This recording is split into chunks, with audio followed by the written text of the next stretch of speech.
Countdown for blastoff. X minus 5, minus 4, minus 3, minus 2, X minus 1. Fire.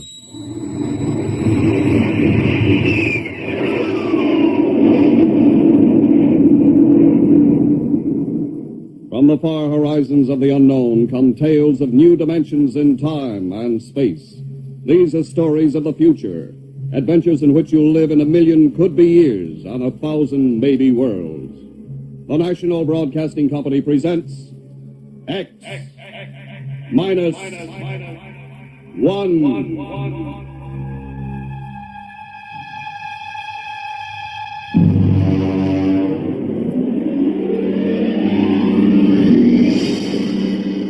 Tonight's story, No Contact.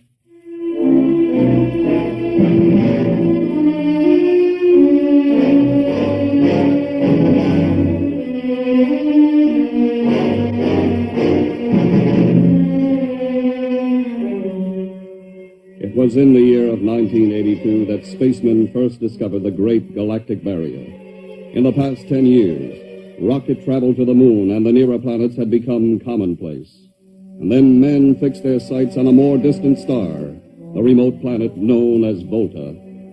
5 exploratory ships went out, and none came back, each in turn disappearing mysteriously at the same vanishing point, at an invisible wall somewhere in the vast outer reaches that became known as the wrecker of spaceships, the Galactic Reef.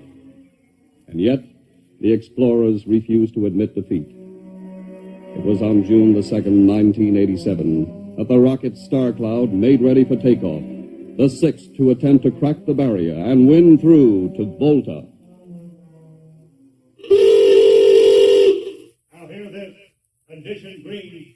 2 minutes to blast off. Condition green. 2 minutes to blast off. Well, Lewis, this is it.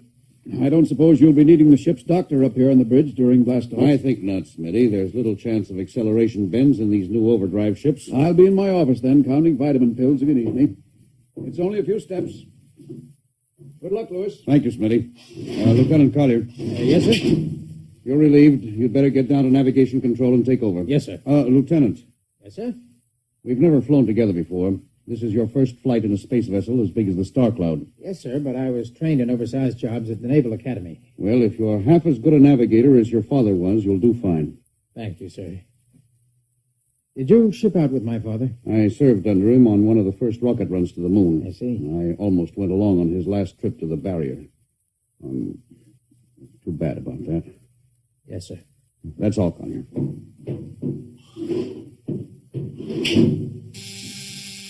Lieutenant Paulson. Get me the ground control tower on the field. I want to talk to Colonel Harrison. Yes, sir. Go ahead, sir. I've patched in the bridge speaker. Colonel Harrison, Yes, Captain? we're standing by for takeoff in 30 seconds. Good. Field's cleared of all personnel. We'll try to reestablish radio contact immediately after takeoff. In any event, there'll be a 24-hour ground monitor. Fine. Good luck. Hope you make it. Thank you. Bridge to navigation control. Nav control, Collier. Ready, Lieutenant? We're ready, Captain. The course is in the integrator for takeoff at 1200 hours. All right. Stand by for blastoff. Bridge to engine room. Fire up your rocket chambers. Take off at exactly 1200 hours. I'll read you off. 20 seconds. 19, 18, 17, 16. Hold it.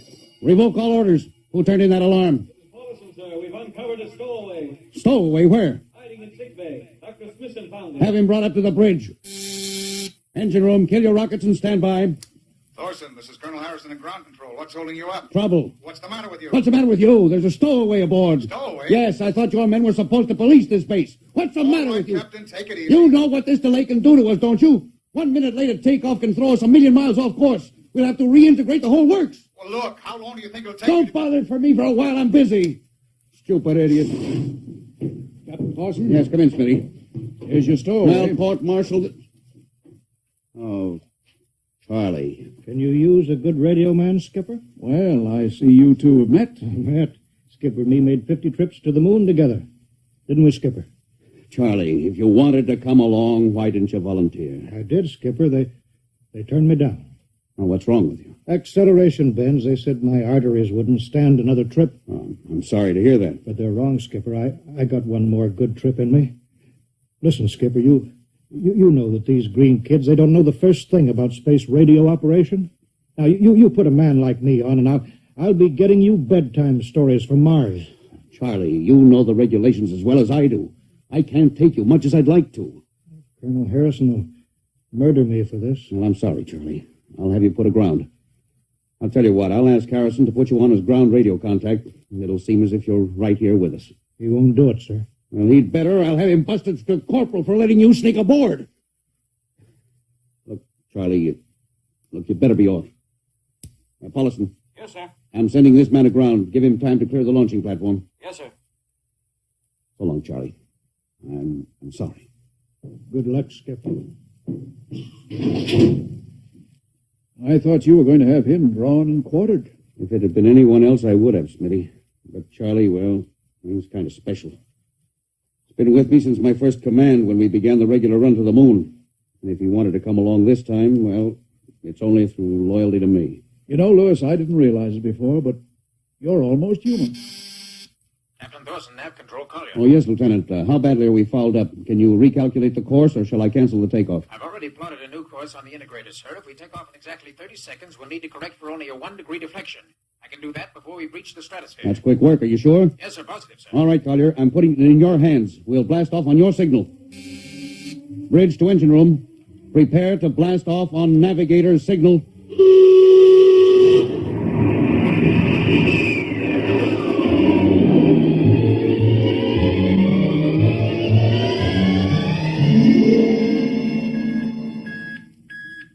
How are we doing, Collier? Coming on the bearing, sir.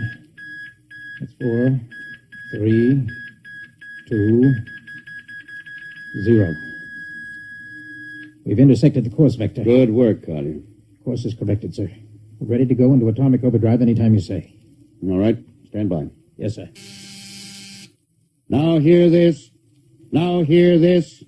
Prepare for maximum acceleration. Bridge to engine room. Kill your rockets. Rockets out. Fire up number 1 cyclotron.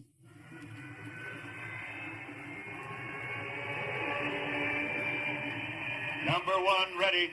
Fire up number 2. Number 2 ready. Withdraw your dampening rods.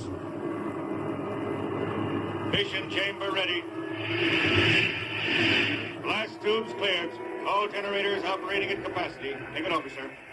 Go into overdrive at the count of 0. 3 seconds, Mr. Collier. 3, 2, 2, 1, 1, 0. 0.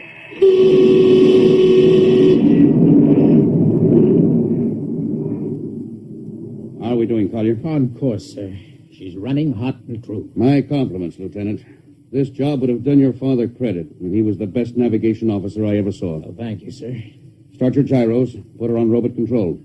All right, the bridge is yours, Mr. Collier. If you need me, I'll be in Dr. Smithson's office. Yes, sir.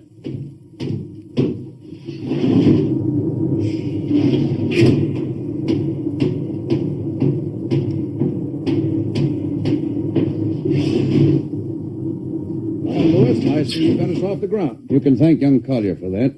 Ship off the old block. You knew his father? As a matter of fact, I knew him very well. First-rate spaceman. Oh, is he the one Yes, who... yes. He was lost in the galactic barrier on the second ship we sent out to Volta. Lewis, just what do you think this galactic barrier is? Oh, your guess is as good as mine, Doc. All I know is that 5 ships have gone into it, and none of them have come back out. You think it's a nit? How about Mestrovic's theory that it's a time warp in space? That the ships reach it and slip into another dimension? I think that's a lot of rubbish. My theory is that the galactic barrier is nothing more than a radioactive layer of some kind. Why do you say that? Well, we know that radar signals bounce off it like they were hitting an invisible glass wall. And we know that it destroys our ships and crews in some way. There's no other logical explanation. What makes you think we can get through it, Lewis? Because we're ready for it. The others weren't. The entire hull of this ship is completely shielded with lead. We can crack through any radioactive cloud ever detected. Besides, we're equipped with some new UHF radio devices that should enable us to maintain radio contact with Earth. Nothing can happen. Absolutely nothing. Now, who are you trying to convince? Myself, I suppose. Lewis, you've had your share of glory. First skipper to reach the moon back in 1962. You could have retired. Why are you risking this trip? 5 ships are missing. Men like Prentice, Margetson, young Collier's father. I'm tired of seeing good men fed into that meat chopper. Then why are we going to Volta? We haven't any choice, Smitty. We're in a race, the kind of race where men and ships are expendable. According to the Interspace Code, the first nation to reach Volta can claim it. Well, personally, I want no part Now, of it. Doc. I'll have to play physician, morale builder, and mother substitute for 112 slightly nervous men. And your morale doesn't sound too good, Doc. As morale officer, I can state without fear of contradiction, it is terrible. And something tells me as we approach that galactic barrier, I'm not going to be alone.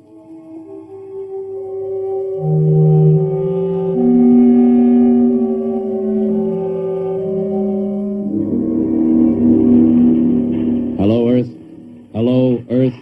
Captain Thorson of the Star Cloud calling Earth. Hello, Star Cloud. Hi, Captain. Charlie! Well, I see they haven't court-martialed you yet. No, sir, thanks to you. Well, it's good to hear you. You can read us the funny papers on Sunday morning. Right. How's our signal? Strong. Clear as a bell. Now, here's our log report for Colonel Harrison. You ready? Shoot.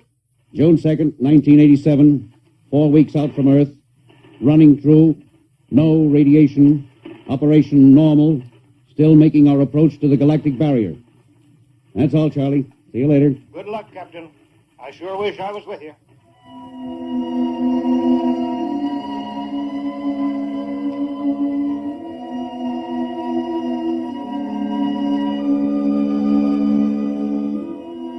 How's the morale, Smitty? The men know we're getting closer to the barrier. They're beginning to show a little tension, Lewis. Well, how's their physical condition? Any sickness? About half the crew has come down with space blues. I was afraid of that. Are they bad? Same as usual. Lips and hands with a bluish cast. Eyes are sensitive to infrareds.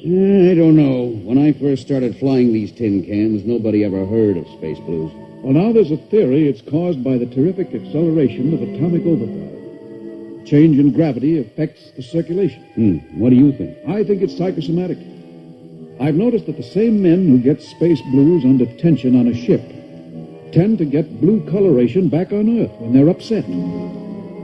I guess it's just an occupational disease of space navigators. You think it's just nerves, then? Well, young Collier's got a bad case. I think it's tension from overwork. Maybe you need some vitamins. Lewis, when will you realize that vitamins are not a panacea for all the troubles of mankind?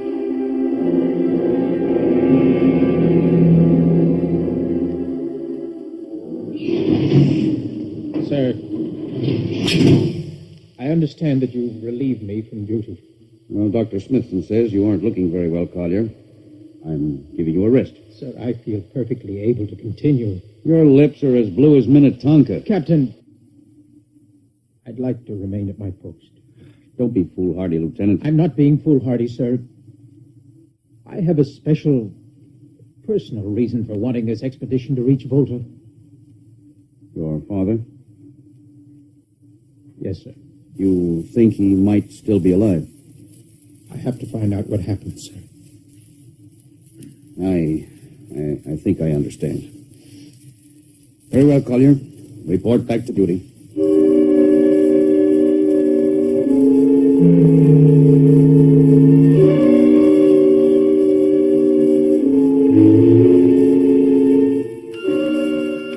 What's the reading, Paulson? We're getting a +5 radar bounce now. Coming off the barrier almost as fast as we sent it out. What's the interval? 2 seconds. Shortening steadily. This rate, we'll hit the wall in the next few minutes. All right. Alert the crew. Sound general quarters. Now, hear this. Condition red. We are now approaching the galactic barrier. All hands to stations. All radiation detectors to be fully manned. Full security will prevail until further notice. That is all. Paulson. Yes, sir? The radar bounce is up to +6. We'd better try to make final contact with Earth. Is Sparks still trying to raise the base? Yes, sir, but he's not having much luck. Huh? Seems to be some interference. That's the radio room now. Yes? You got him? Well, cut in on the bridge speaker. Captain will take it from here. Hello? Star Cloud to Earth. Can you hear me, Earth? Hello, Skipper. I can barely read you. We're getting heavy static from sunspots. That's not sunspots, Charlie. We're right on top of the galactic barrier. Getting a +7 radar bounce. Expect to hit the barrier almost any second now. Good luck, Skipper. If we crack the barrier and come through still in one piece, I'll try to get back to you on the high-frequency band. Got you, Skipper. Don't worry. I'll be waiting. So long, Charlie. So long, Star Cloud. Must be getting awfully close now, Captain. Echo's bouncing back so fast it's almost beating the signal. When they go inside, hold on to your hat. That's when we run into the wall. Any second. Hold on. Here goes nothing. Here it comes.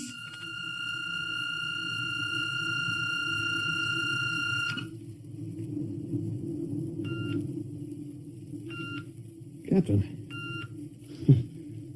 Nothing happened. we made it. We made it, Captain. No radiation, no time warp, no nothing. Now, the crew's gone crazy, sir. Let them. They've earned it. Doc, can you break out a few bottles of snakebite serum for medicinal purposes? I sure can, Lewis. This calls for a celebration. How's your morale now? It couldn't be better. How's yours? Couldn't be better. Condition red. Condition red. Radiation detected. Condition red. Radiation detected. Holy mackerel. Look at the needle on that indicator. Paulson. Yes, I see it, Captain. Picking radiation like crazy. What's it like?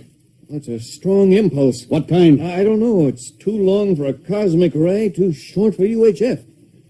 Whatever it is, sir, the ship is lousy. We'll track it down, triangulate it, and make it fast. I want a directional fix. Yes, sir.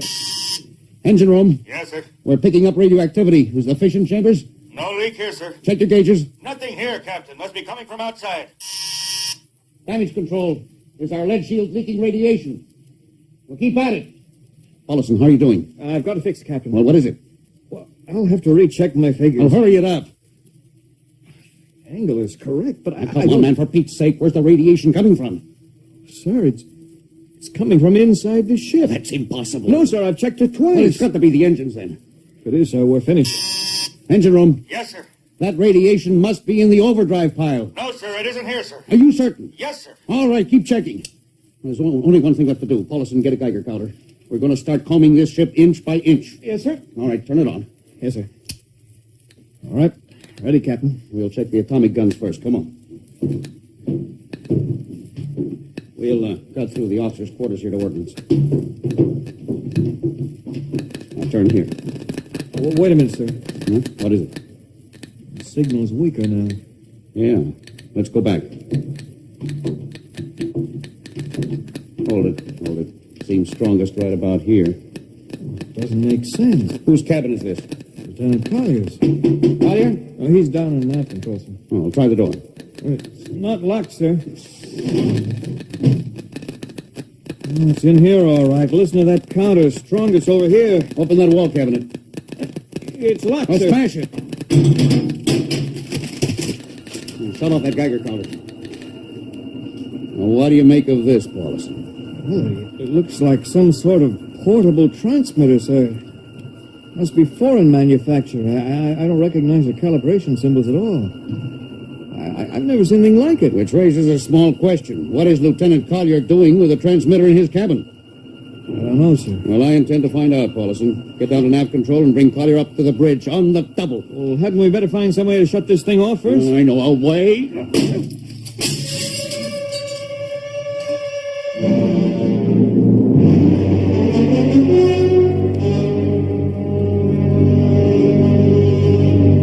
Lieutenant Collier, I'm going to ask a few simple questions, and I want a few simple answers. Yes, sir. What were you doing with the transmitter in your cabin? Transmitter, Captain. Oh, you know nothing about it. No, sir, I don't. Do you recognize these calibration symbols? No, sir. Can you think of how it might have been placed in your cabin without your knowing it? No, sir, unless someone came in while I was on duty. Would that have been possible? I suppose so, if someone had a key. I found your cabin door unlocked. Well, I meant a key to the wall cabinet. I didn't say the wall cabinet. Well, I... You what, Lieutenant? How could you have known it was in the wall cabinet? Well, I just assumed, sir. Lieutenant Collier, I find it hard to believe you would lie. Having known and respected your father, having observed the way you handle your job. However, I intend to get to the root of this thing. May I have your wristwatch, Lieutenant? Sir? Your wristwatch. Yes, sir. Paulson, turn on that Geiger counter. Yes, sir. Hold this watch next to it. Yes, sir. That's all. Lieutenant, if you hadn't any close contact with that transmitter, how do you explain the radioactivity of this watch? Well, I don't, sir. I think you'd better. To whom were you sending those signals? Condition red. Condition red. There's your answer, Captain. What is this, Collier? Alien spaceship approach. Alien spaceship approaching. Collier, who's aboard that ship? All right, now talk! Very well, Captain. My mission seems completed. Your mission? Are you admitting that you're an agent of a foreign power? I am stating it. What nation? No nation, Captain. What? I am an agent of the Voltan government. Oh, what? The government of the planet of Voltan. You're crazy. Are you so stupid, Captain? Did you think your people are the only ones who can invade another planet? What do you mean? We've had agents operating on Earth since 1945. I don't believe you. What do you think happened to those 5 ships, Captain? Where do you suppose we got our information? Your language, your culture, family background. Appearance, you look like... Like Commander Collier? Well, is that so surprising, Captain? You see, Captain, we had a living model. I ought to kill you. That would be very foolish, Captain. I would advise you to surrender without delay. Alien ship now coming in ordnance range. I'll deal with you later, Collier. Paulison? Yes, sir. Put this man in irons, take him away. Don't worry, sir. We'll take good care of him. Carpenter, Robinson. Gunnery, Gunnery Richardson. what's the range? 10,000 meters. They're closing fast. Put your guns on radar tracking. Tracking. Coming on the bearing. Fire! Fire, Richardson! Richardson, did you hear me? Fire! What's the matter down there? Did you hear me? Richardson, answer me! It's no use to shout, Captain. Collier, how did you get loose? Where's Paulison? Lieutenant Paulison is dead. All stations! Lieutenant Collier has escaped! Seize him, men! Don't waste your breath. Your men can't hear you, Captain. What? Those still alive are my men. You're lying! No, Captain. Every ship that has ever left Earth was controlled by a Voltan crew. That's impossible. Those were hand-picked men. Handpicked by us. I don't believe you. No? Then why not call for help? Carpenter, Robinson, Haley, report. You see, Captain? Carpenter, Robinson, Haley. It's quite useless, Captain. I would advise you to sit very quietly and do nothing. Very well, Collier. You've beaten us. What now? The ship will be taken to Volta for, shall we say, further experimentation. I see. Of course, there's one thing you hadn't counted on. Just what is that, Captain?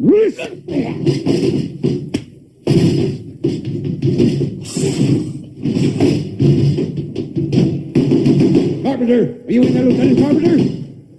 They can't all be dead. There must be one alive. Smitty, Dr. Smithson! Smitty, what have they done to him? Louis, He's dirty. Don't talk. I must lean closer. There's not much time. Louis, space blues. Space blues? What is it, Smitty? What are you trying to tell me? All men with space blues. Voltans. Let me help you. No, Louis, get message back to Earth. Voltan, 5th column. Watch out for space blues. Smitty. Oh, Smitty. Captain Thorson, you can't hide from us now. Come back to the bridge and surrender, or my men will come and get you.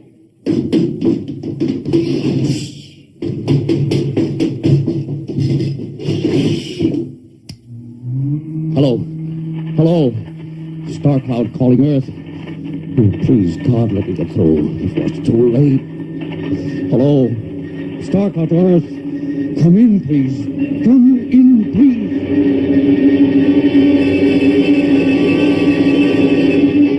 Hello. Hello.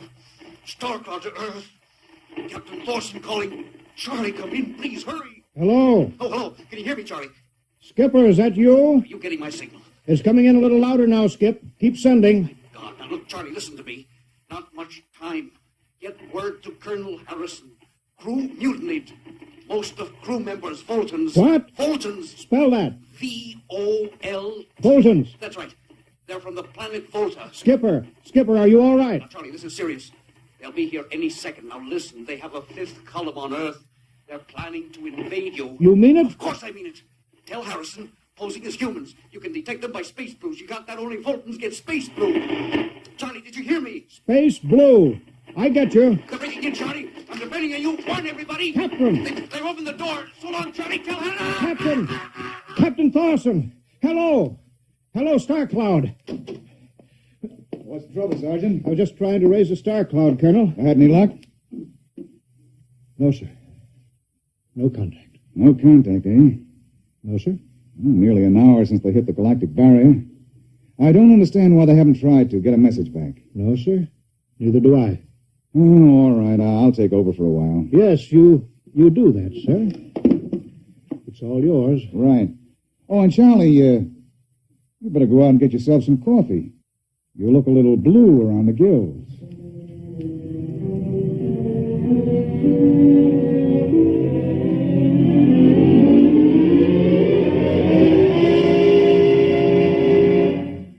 Tonight, X-1 has brought you No Contact, written by George Lefferts from an original story of Lefferts and Ernest Kinoy.